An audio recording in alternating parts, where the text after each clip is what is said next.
नवी मुंबई विमानतळाच्या नावासंदर्भात मोठा निर्णय घेण्यात आला। विमानतळाला दिबा पाटील यांचं नाव देण्यावर शिक्कामोर्तब करण्यात आलंय। राज्य सरकारकडून आता केंद्राकडे प्रस्ताव सादर करण्यात आला।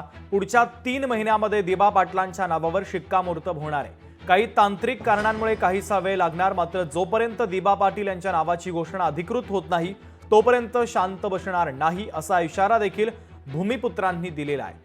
याच संदर्भात भूमिपुत्र राजेंद्र पाटील यांच्यासोबत संवाद साधलाय आमच्या प्रतिनिधी आकांक्षा देशमुख यांनी। पाहूयात।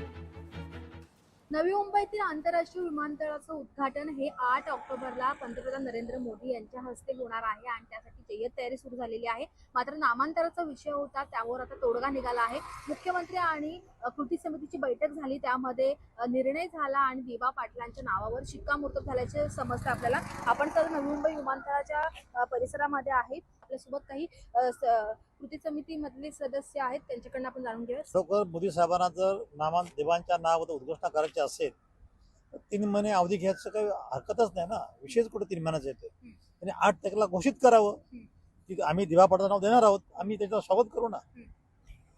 पुढचं आंदोलन असणार आहे तुमचं आता की कसं असणार आहे? तुमच्या मार्फत आम्हाला समजते की आंदोलन स्थगित केलं म्हणून माननीय खासदार बालेमामांशी आम्ही याबद्दल चर्चा करतोय आणि पक्ष शेतकरी कामगार पक्षाच्या नेत्यांसोबत चर्चा करून आम्ही पुढे दिशा ठरवू।